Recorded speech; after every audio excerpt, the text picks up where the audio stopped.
여러분 반갑습니다. 대원교회 온라인 제자 훈련 예수님의 사람. 오늘 이제 10단원 두 번째 시간입니다. 사랑으로 사는 사람이라는 전체 이 단원의 주제 가운데 오늘은 이제 두 번째 시간이고요. 사랑의 열매로 구원을 점검하라 라는 그 주제를 가지고 사랑에 관한 말씀들을 함께 나누려고 합니다. 12월 마지막 주간입니다. 실감이 잘 나지도 않고 막 정신없이 막 이렇게 성탄 또 새해 준비하느라고 시간이 지나가는 걸 잘 이제 모르고 지내다가 문득 이제 달력을 봤는데 벌써 이제 또 새해가 얼마 남지 않은 그런 시간인 것 같아요. 온라인 제자 훈련 계속해서 이제 새해에도 계속되어 있을 텐데 한 해 동안 이 자리에 함께 해주신 여러분 정말 수고 많으셨고요. 우리 성도님들께도 이제 이 자리에 계시는 우리 그 팀원들께도 이 시간들이 좀 유익이 되는 시간이었으면 좋겠다 그런 그 바람을 가져봅니다. 저는 이제 말씀을 준비하면서 참 유익이 되는 시간이었어요. 순간순간 사실은 이제 준비하고 녹화하고 이거 업로드하고 이런 거 하면 귀찮을 때도 있고 좀 사실은 저도 힘들 때도 있긴 한데 오늘 제가 정말 그랬어요.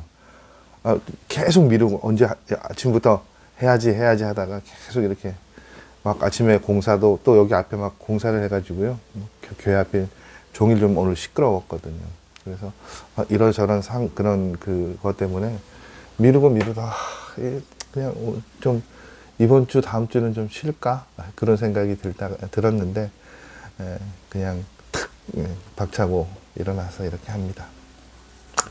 점점 이렇게 저희도 보면 조회수도 이렇게 좀 떨어져 가잖아요. 그래서 이게 확실히 좀 이제 지치실 때가 좀 됐나 보다 그런 생각도 있고 또 컨셉에 너무 이제 모든 게 익숙해지면 사실은 좀 그 익숙함 때문에 떠나시는 분들이 있더라고요. 그래서 참 그걸 유지하는 게 쉽지 않은데 제가 이게 제가 유튜버도 아니고 이걸로 수익을 창출하는 것도 아니고 하나님의 말씀을 조금 저는 이 예수님의 사람이 고민하는 시간이라고 생각되어지고요. 그러니까 우리를 정말로 신앙 왜곡된 의미로서의 신앙인이 아니라 정말로 예수님의 사람으로 세워져 가는 그런 시간으로 이 시간들이 그렇게 사용되어졌으면 좋겠습니다. 서론이 길었습니다. 자, 우리 10단원 사랑으로 사는 사람에 관한 말씀들을 나누고 있고 지난주에 사랑이 제일인가? 라는 질문으로 우리가 이 10단원 일과의 말씀을 열었던 것을 기억합니다. 두 번째 시간은요, 사랑의 열매로 구원을 점검하라 이고요. 요한일서 3장 14절 말씀이 이 전체적인 과를 이끌어가는 핵심적인 말씀입니다. 우리는 형제를 사랑함으로 사망에서 옮겨 생명으로 들어간 줄을 알거니와 사랑하지 아니하는 자는 사망에 머물러 있느니라. 오늘 말씀은요, 여러분, 사랑의 열매로 구원을 점검하라라잖아요. 사랑과 구원의 그 상관관계에 관한 우리의 그 이해들을 먼저 이렇게 질문하고 있는 것 같아요. 그러니까 제가 이 10단원 이과의 말씀을 준비하면서 제가 이제 얻은 결론은 저만의 그냥 표현으로 이 단원을 한 문장으로 정의를 내려본다면 여러분 사랑은요 옵션이 아니라 필수라는 거예요. 이게 무슨 얘기가 우리 자동차 살 때 여러분들 그런 거 있잖아요. 이렇게 기본적으로 이렇게 장치되어 있는 건 필수라고 하고 거기에 더 비용을 들여서 더 추가하면 좋은 것들을 옵션이라고 하죠. 그러니까 옵션은 사실은 꼭 해도 되는 게 아니라는 거잖아요. 필수와 옵션을 의미를 굳이 나눠보자면 필수는 그냥 꼭 필요한 것이기 때문에 그 안에 들어가 있는 것이고 옵션은 상황에 따라서 내가 선택을 할 수 있는 거예요. 사랑이 그렇다는 거예요. 그래서 사랑의 열매로 구원을 점검하라라는 이 말씀은 결국 뭐겠습니까? 구원이라는 그 궁극적인 것, 우리가 이제 이루어가는 그것이 무엇을 통해서요? 사랑을 통해서요. 근데 사실은 여러분 이거 쉽게 동의되어지는 부분들은 아니죠. 그래서 오늘 이 10단원 이가의 말씀에 시작되어지는 얘기를 보면 이렇게 시작되어져요. 많은 그리스도인들이 구원받는데 믿음은 필수라고 생각하지만 사랑은 선택의 문제라고 생각한다고요. 그렇잖아요, 여러분. 예수를 믿으면 하나님 나라 가고 천국 가는 거예요. 그러니까 우리의 이해가, 신앙인으로서의 우리의 이해가 하나님 나라를 가는 데 있어서 필수적인 것은 뭐라고 생각합니까? 믿음이요. 그럼 사랑은 뭡니까? 이렇게 표현하고 있죠. 사랑하지 못한 것은 책망을 받는 정도라고 생각한다. 정확한 것 같아요. 우리가 이 땅 가운데 미워하고 싸워도 천국 가서는 그때 가면 잘하면 되지. 이렇게 우리가 생각을 하고 있다는 거예요. 그러니까 아까 제가 말씀드린 옵션처럼 여기는 거죠. 근데 여러분, 우리가 이 세상 살 때 세상 사람들하고 똑같이 살다가 그러면 죽을 때 하나님의 백성으로 변화되는 것이냐? 그건 아니죠. 하나님 나라 백성은 이 땅에 살 때도 어떻게 해요? 하나님 나라 백성이라고요. 그러니까 천국에 가면 잘해야 되지가 아니라 이 땅 가운데서도 우리가 하나님 백성으로 그때 가서 잘해야지라는 그걸 이 땅 가운데서도 어떻게 해요? 실천하고 실현하고 살아야 된다고요. 그래서 이 성경 말씀들이 쭉 4가지의 성경 말씀이 나타나는데 이 말씀들이 우리 구원을 가늠하는 기준을 제시해 주고 있다라고 그렇게 이야기하는데 마태복음 5장 22절 말씀 먼저 볼게요. 나는 너희에게 이르노니 형제에게 노하는 자마다 심판을 받게 되고 형제를 대하여 나가라 하는 자는 공회에 잡혀가게 되고 미련한 놈이라 하는 자는 지옥불에 들어가게 되리라. 천국과 지옥의 지금 조건이요, 기준이 뭐라고요? 사랑하는 것과 용서하는 것이요. 요한복음 13장 34절 35절 말씀, 익숙한 말씀이잖아요. 새 계명을 너희에게 주노니 서로 사랑하라 라고 말씀하셨죠. 내가 너희를 사랑한 것 같이 너희도 서로 사랑하라. 너희가 서로 사랑하면 이로써 모든 사람이 너희가 내 제자인 줄 알리라. 사랑입니다. 요한일서 3장 14절 말씀, 오늘 이과의 핵심적인 말씀이죠. 형제를 사랑함으로 사망에서 옮겨 생명으로 들어간 줄을 알거니와. 히브리서 12장 14절 말씀, 모든 사람과 더불어 화평함과 거룩함을 따르라. 이것이 없이는 아무도 뭐라고 말씀하셨냐면 주를 보지 못하리라. 사랑, 용서, 사랑, 화평과 거룩함. 여러분, 그러니까 이 말씀들을 우리가 정리를 해보고 종합해보자면 하나님의 말씀은 일관되게요, 우리 구원이 무엇과 관련이 있다고요? 사랑하는 것과 용서하는 것과 관련이 있다고요. 다 그렇잖아요. 사랑하거나 용서하지 못하는 사람들에게는 어떻게 해요? 나를 보지도 못할 것이고 뭐 지옥불에 들어가게 될 것이고 사망에 머무르게 될 것이고 그렇게 말씀하신단 말이죠. 여러분, 우리는 계속 앞서도 말씀드렸습니다만 구원은 오직 믿음으로만 받는다고 알고 있었는데, 그러면 여러분 지금 이 말씀들 우리가 어떻게 이해해야 될까요? 믿음만으로는 안 된다는 겁니까? 부족하다는 걸까요? 구원은 여러분 분명히 믿음으로 받는 것이고 믿음이면 충분해요. 그런데 그럼 사랑이 왜 등장하느냐? 그 믿음의 진정성이요, 뭘로 드러난다고요? 사랑으로 드러난다고요. 그러니까 믿는다고 말하는 것과 정말 믿는 사람, 믿는 삶, 그게 다르잖아요. 그럼 믿는 사람의 삶이 무엇을, 그걸 믿음의 진정성이라고 표현하는데 그게 무엇을 통해서 나타난다는 겁니까? 사랑을 통해서요. 야고보서 2장 17절 말씀, 야고보 사도는 그 이야기를 하잖아요. 행함이 없는 믿음에 대해서 이야기를 하잖아요. 그래서 2장 17절 말씀을 보면 이와 같이 행함이 없는 믿음은 그 자체가 죽은 것이라고 이야기합니다. 행함이 없는 믿음은 죽은 믿음이에요. 이건 결국 뭡니까? 페이크예요. 가짜 믿음이에요. 그러니까 믿음이 아니라는 거예요. 행함이 없는 믿음은요, 실천이 없는 믿음은요. 그러니까 여러분, 우리가 잘 봐야 될 것이 정말 입으로만 믿음을 얘기하는 사람이 나는 믿는다, 믿는 사람이다라고 얘기하는 그리스도인들이 굉장히 많은데, 믿는다라고 얘기하면서 그게 삶을 통해서 그 믿음이 나타나는 삶은 과연 우리 그리스도인들 가운데, 저와 여러분 가운데 몇 %나 될 것이냐. 그러니까 이것이 사실은 굉장히 고민스러운 문제고 돌아보아야 할 문제이고 점검해야 할 문제인 것 같아요. 여러분, 사도 야고보가 말하는 이 행함이 있는 믿음은요, 그냥 단순히 선행, 착한 것 의미하는 것 아닙니다. 그래서 야고보 사도가 뭘 예로 듭니까? 아브라함이 이삭을 바친 것, 또 라합이 정탐꾼을 숨겨준 일은요, 이건 선행과는 상관없는 일이잖아요. 이건 하나님을 믿으니까 나타날 수 있는 행동들이란 말이에요.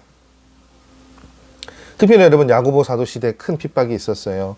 예수님을 믿는다고, 그러다 보니까 예수님을 믿는다고 하면서도요, 핍박이 오니까 어떤 일들이 일어납니까? 부인하고 떠나는 사람들이 일어나죠. 여러분, 왜 예수님을 믿는다고 하는 사람들이 핍박이 일어나니까 예수님을 떠납니까? 그 사람들이 믿음이 있는 것처럼 보인 거예요. 말한 거예요. 그런데 실상 그들 안에 믿음이 있었느냐? 믿음이 살아있는 믿음이 있느냐? 아니죠. 죽은 믿음을 가지고 있었던 거예요. 그러니까 어떻게 해요?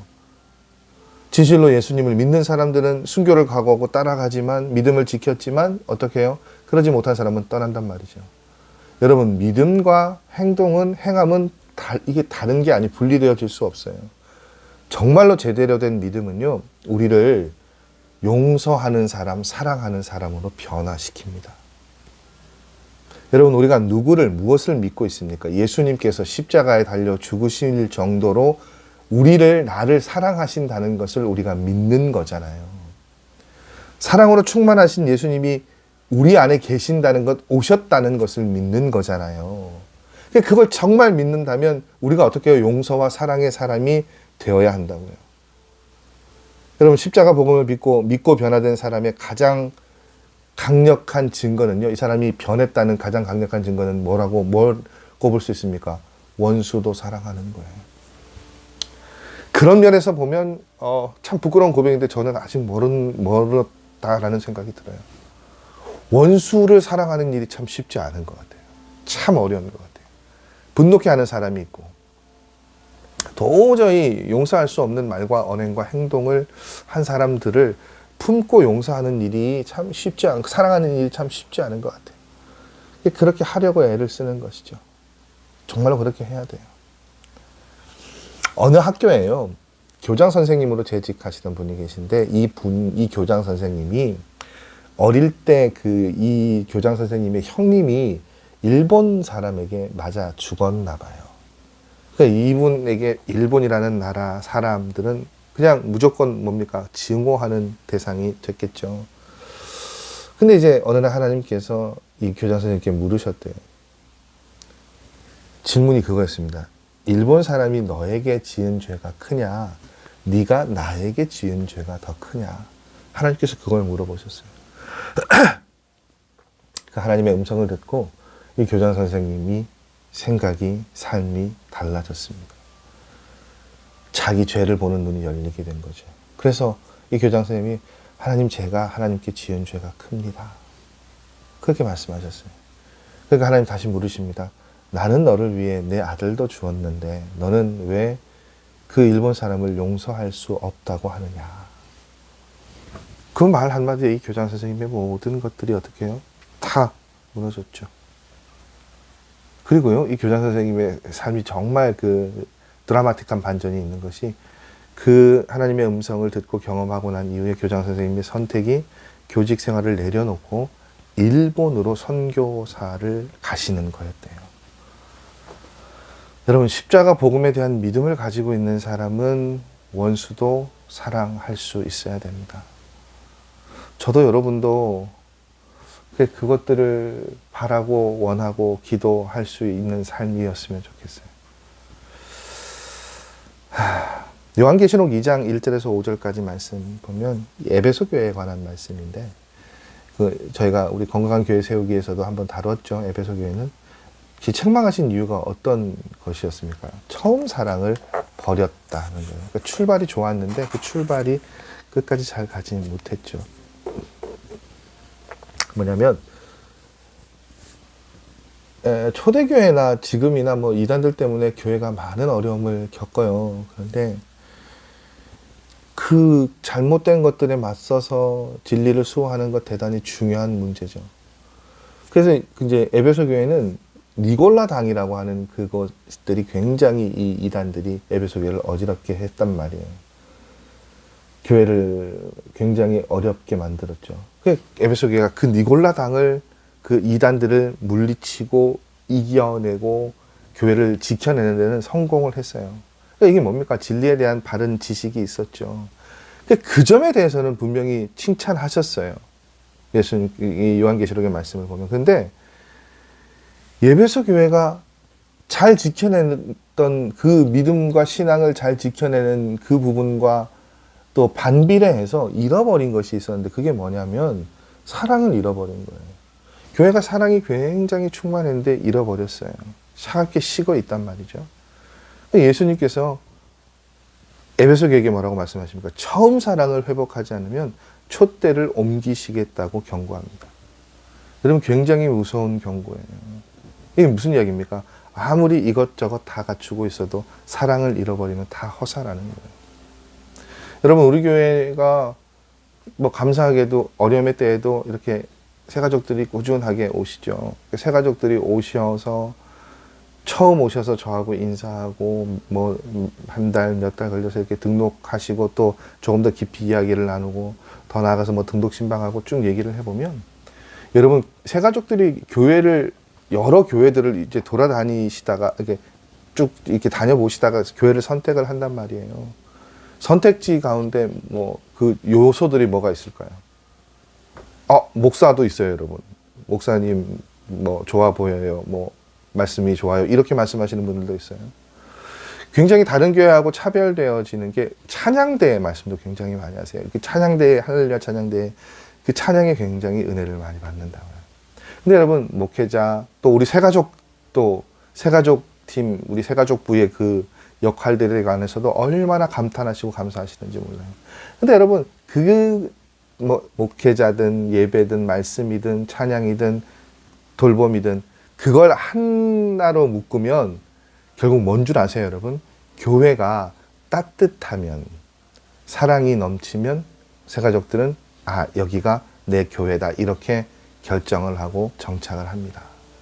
그래서 그게 여러분들이 그냥 웃으면서 하하하 이렇게 맞이하시는 거 있잖아요. 그건 잘하시는 거죠. 그런데 그게 의지적으로 하시는 건 말고요. 이분들이 교회가 따뜻하다고 느끼시는 건 예배 드릴 때 그 영적인 공기나 영적인 바램들이, 영적인 느낌들이 이렇게 따뜻하게 이렇게 다가올 때, 편안하게 얘기를 할 때, 편안함을 느낄 때. 그래서 사실은 우리 지난 임직식 때도 그렇고, 이렇게 헌신 예배 강사로 오시는 목사님들도 그렇고, 예배 드리는 그 여러분들의 그 모습들 예배할 때 그 분위기가 굉장히 좋다고 말씀하세요.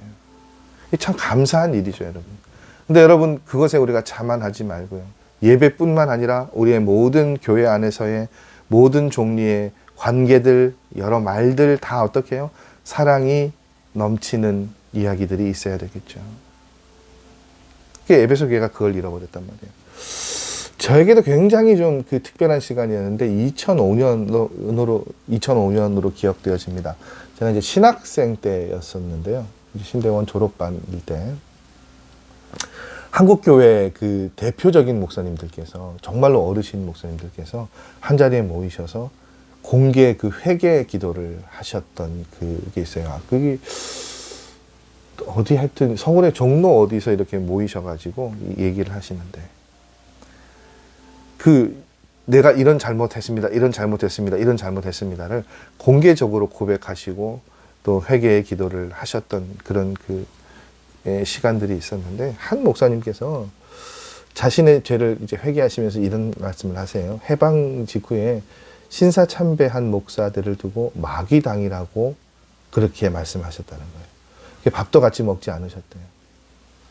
뭐 그런 식의 갈등들은 굉장히 많았죠. 이 부산 경남 지역에는 특별히 우리 고신 측이 그 추록 성도라고 불리는 분들이 끝까지 그 신사참배를 거절하시고 거부하셔서 감옥 생활을 하시고 나오셨단 말이에요. 그러니까 이분들이 나와서 따로 교단을 만들어내시고 세우신 교단이 이제 어떻게 보면 이제 오늘날 고신 측의 그 시작점이라고 볼 수 있는데, 저는 그 행동에 대해서 뭐 당연히 존경할 만하고 또 당연히 존중받아야 할 일이라고, 행동이라고 생각되어지는데, 문제는 뭐냐면 이 말씀 속의 목사님처럼 또 그 교단이 그냥 처음에는 신사참배를 한 사람과 하지 않은 사람이었는데 점점 이 목사님의 고백은 그거잖아요. 내가 잘났다는 교만이 커지는 거예요. 그리고 이제 정죄하는 거죠. 나는 지켰고 너희는 지키지 않았어. 내가 지킨 것 자체가 잘했고 잘못했고 잘한 거라니까요, 여러분. 근데 그걸 가지고 지키지 않은 사람을 정죄하면 거기서부터 내가 지킨 것도 어떻게 해요? 퇴색되는 거예요. 나는 잘 지켜서 잘 지키게 해주셔서 감사하고, 그러지 못한 사람들에게는 하나님 저들을 용서해 주십시오. 긍휼히 여겨 주십시오. 저들이 그것 때문에 지키지 못했다는 것 때문에 낙심하지 않고 다시 잘 신앙생활 하게 해 주십시오. 이렇게 할 수 있어야 되는데 그게 없는 거예요. 정죄하는 일들만 있는 것이죠.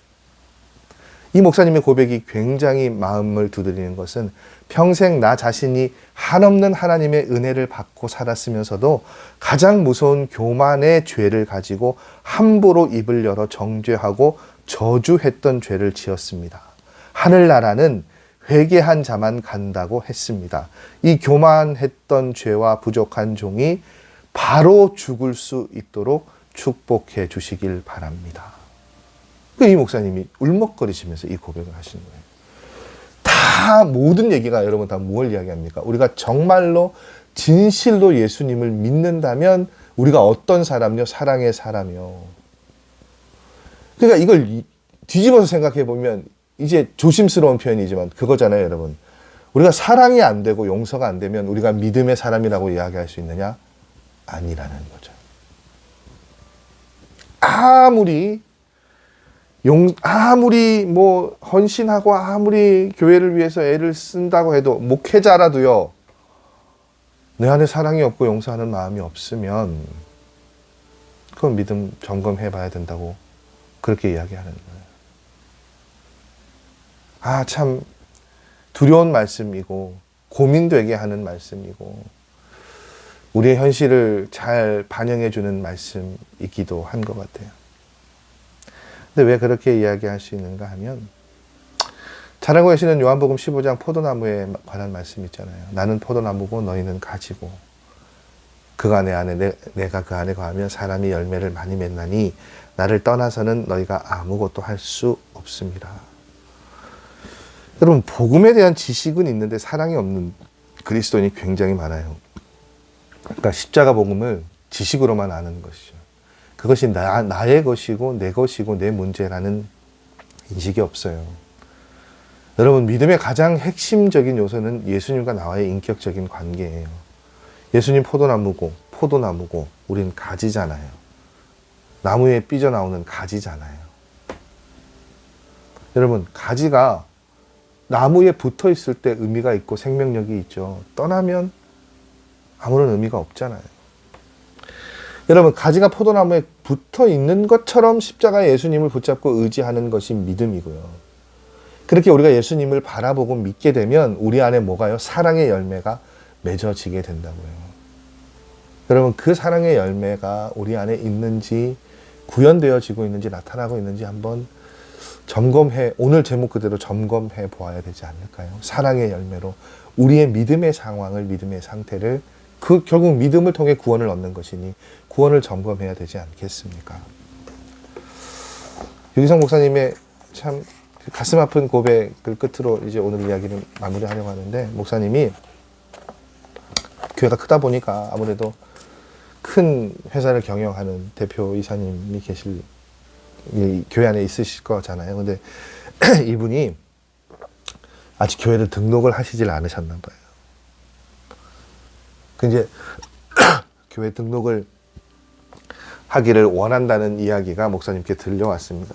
그러니까 이제 목사님 입장에서는 뭐 큰 사업을 하시는 분이 교회를 등록하신다고 하니까 등록하시기 전에 목사님 상담을 받고 싶다고 하니까 이제 약속 장소를 잡고 식당에 이제 가려고 하시는데, 저녁에 이제 그 약속된 날 저녁에 그 약속 장소인 그 식당을 향해서 운전을 하고 가시는데 이 마음이 편하지가 않으신 거예요. 그럴 때가 있거든요, 여러분. 정말로 그 가정을 위해서 기도해도요. 또 뭐 무슨 그래도 뭐 결혼이든 뭐든 다 할 때 정말로 진심 어리게 또 그렇게 해야 되는데 진심 어리게 기도가 나오는 데가 있고, 또 뭔가 어딘지 모르게 기도하는 것도 뭐 예배를 집례하는 것도 편하지 않는 그런 때가 있어요. 그게 좀 다르더라고요. 이제 목사님 그런 상황에 놓이신 것 같아요. 마음이 편하지가 않아요. 막 이 두려움도. 하나님께 이제 기도하시죠. 하나님, 제가 왜 이런 일들이 일어나죠? 제가 뭐 잘못한 게 있을까요? 그렇게 하나님께 이제 운전하시면서 기도하는데 딱 이 목사님 머릿속에 한 성도가, 여자 성도가 떠오른 거예요. 이분이 누구냐면 교회 나온 지 얼마 안 된 분이었고 또 그나마도 교회를 왔다 갔다 하시는 분인데 시장에서 옷가게를 하시던 분인데 부도가 나신 거예요. 경제사범이 되어서 구치소에 수감이 되신 거예요. 그 이제 담당 전도사님이 그 말씀을 하셨는데 너무 바쁘고 분주하시니까 이제 면회를 가지를 못하셨어요. 근데 이제 어떤 마음을 주셨는가 하면 하나님께서 너는 회사 대표를 만나는 일에는 시간을 그렇게 잘 내면서 그 여성도에게 갈 시간, 면회 갈 시간 어떠냐라고 물어보시는 거예요. 그러면서 마태복음 25장 41절에서 43절 말씀이 생각이 나시더래요. 또 왼편에 있는 자들에게 이르시되 저주를 받은 자들이 나를 떠나 마귀와 그 사자들을 위하여 예비된 영원한 불에 들어가라. 내가 줄일 때에 너희가 먹을 것을 주지 아니하였고 목마를 때에 마시게 하지 아니하였고 나그네 되었을 때에 영접하지 아니하였고 헐벗었을 때에 옷 입히지 아니하였고 병들었을 때에 옥에 갇혔을 때에 돌보지 아니하였느니라. 결국 뭡니까? 목사님이 그 회개가 나오신 거예요. 차별.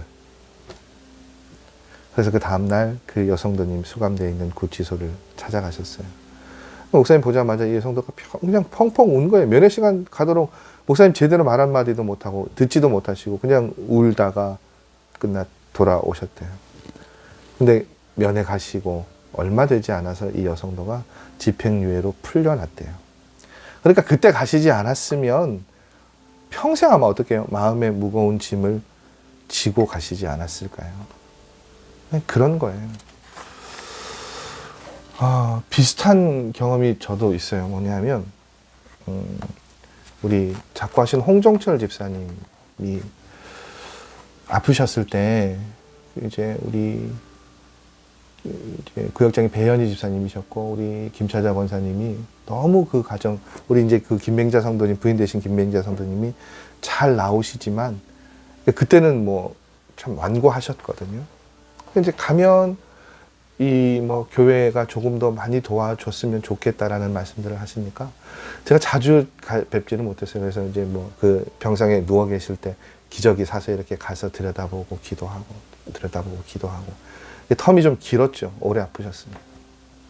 돌아가시던 날 토요일이었거든요. 이제 주일 준비해야 되는데 아침에 이제 배현희 집사님이 전화가 오신 거예요. 안 그래도 제가 이제 그 주 중에 한번 찾아뵌 지 오래됐으니까 가 뵈야 되겠다라는 생각을 하고 있었는데 집사님 전화가 오셨어요. 목사님 이게 뭐 홍정철 어르신 이런데요. 그래서 제가 마음속으로 주일 준비도 그렇고 이게 좀 일이 많으니까 마음속에 좀 시간을 좀 뒤로 했으면 좋겠다라는 마음이 있었던 것 같아요. 집사님은 분명히 좀 다급하셔서 전화를 하셨을 텐데 집사님 제가 점심 지나고 찾아가 뵙도록 할게요. 오전 중으로 좀 이렇게 주일 준비 어느 정도 좀 정리를 하고 마무리를 하고 찾아가 뵙겠습니다. 아침에 전화가 오셨을 때 그렇게 끊고 이제 막 준비를 하려고 하는데 마음이 불편한 거예요. 그래서 다시 집사님께 전화를 드렸어요. 집사님, 안 되겠습니다. 그냥 오전 중이라도 빨리 찾아가 뵙죠. 그렇게 해서 찾아뵙고요. 그렇게 마지막 기도, 이제 그게 마지막이 됐죠. 마지막으로 기도하고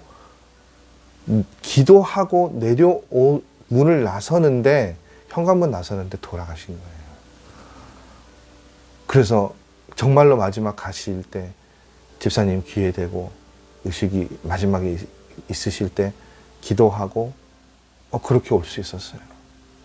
그러니까 제가 정말로 조금이라도요, 여러분.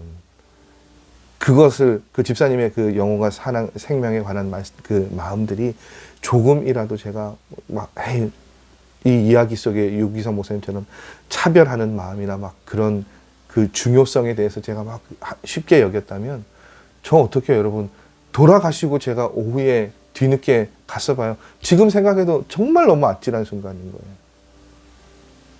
너무 아찔한 거예요, 여러분. 그러니까 여러분 이게 결국 다 뭘 이야기합니까?